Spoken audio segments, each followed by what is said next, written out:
Olha, tem uma coisa logo no começo de Massa e Poder do Canetti que pega a gente, sabe? Aquele medo básico, quase um arrepio, de ser tocado por um estranho. Sim, é muito visceral isso. Exato. E aí o paradoxo, a gente busca a multidão, justamente o lugar onde essa barreira some, onde o toque é inevitável quase. E é dessa tensão, né, que ele constrói toda a análise monumental dele, uma dinâmica fundamental da nossa existência mesmo. Então, a nossa conversa hoje vai ser um mergulho em algumas dessas ideias centrais. É um livro denso, fascinante. Com certeza. Vamos usar o próprio Canetti como guia, sabe? Tentar desvendar um pouco do pensamento dele. A ideia é dar um gostinho dessa análise. Quem sabe despertar curiosidade para essa leitura que, para muitos, muda a forma de ver as coisas. É uma leitura que marca, sem dúvida. Ok, então, vamos começar a desembrulhar isso. Ele fala da inversão do temor do contato, né? Exatamente. Aquele medo inicial some. E aí tem o clímax que ele chama de descraga. É quando tudo que separa as pessoas, tipo hierarquia, dinheiro, status, simplesmente evapora. Aham. E o que surge é uma sensação muito forte de igualdade. Absoluta. Igualdade total. Sim, e essa experiência é o centro de tudo. Kenneth diz que é na descarga que a massa mostra suas qualidades mais puras. Essa igualdade radical que você falou, Certo? a densidade, sabe?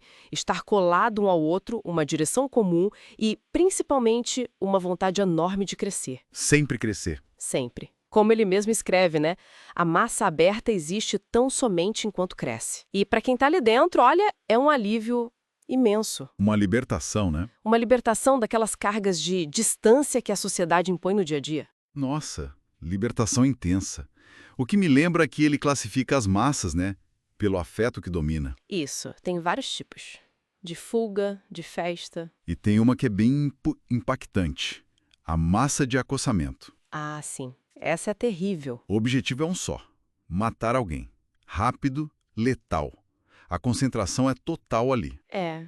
Canetti até diz: todos querem participar. Cada um quer desferir seu golpe. É uma imagem muito, muito forte da violência coletiva. Pesadíssimas. E aí a gente se pergunta, né, como essa energia toda, às vezes tão brutal, se conecta com o poder? O poder que dura, o poder individual. Boa pergunta.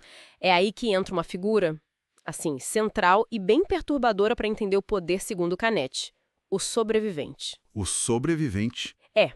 A ideia dele é radical. O poder, na raiz, muitas vezes vem da capacidade de ficar vivo enquanto os outros morrem, seja em guerra, epidemia ou até intriga política, sabe? O sobrevivente é quem fica de pé sobre os mortos. E cada morte, para ele, é como uma testemunha que reforça o poder, a permanência dele. Que coisa!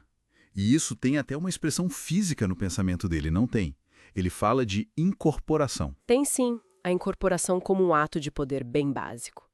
Capturar, dominar, quase que digerir o outro, simbolicamente. Digerir. A boca, os dentes, viram metáforas disso, do que ele chama de a primeira de todas as ordens. O comando que está no ato de consumir, de dominar. Entendi. E se a gente amplia um pouco o olhar, Canetti usa essa mesma lógica para analisar coisas maiores, coletivas. Os tais símbolos de massa. Símbolo de massa. Como assim? São imagens, conceitos que representam qualidades da massa para grupos inteiros, tipo nações. O exemplo clássico é a floresta. Densa, vertical. Ah, sim. Ele associa a Alemanha, né? Ao exército. Exato. Um símbolo histórico ligado à identidade alemã. E ele vai mais fundo ainda analisando a paranoia, especialmente o caso Schreber. O caso Schreber, da psiquiatria. Isso. Mas não como uma doença isolada. Ele vê ali uma manifestação extrema da própria mecânica do poder. O segredo, a necessidade de controle total. Vê inimigos em todo lugar. Nossa, é uma teia impressionante que ele monta. Ele conecta o comportamento da multidão na rua com o ritual de tribo, as moltas. Sim, ele cruza tudo. História, religião, psiquiatria, mito. Tudo para iluminar essas forças, né? Da massa e do poder. Como elas estão ligadas desde sempre. É uma obra que abre a cabeça mesmo. Totalmente. Então, o que a gente tira dessa exploração toda?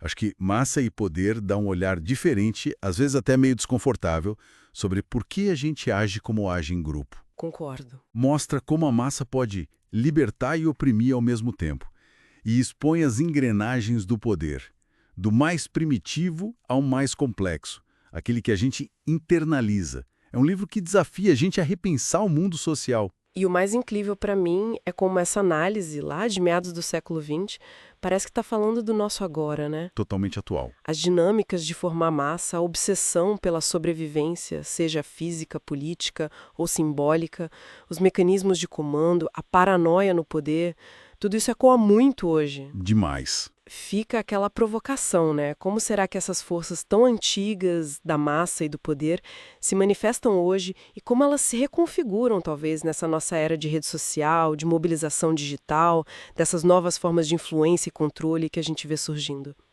Le Canet não dá resposta fácil, não, mas, nossa, dá umas ferramentas muito potentes para a gente pensar sobre tudo isso.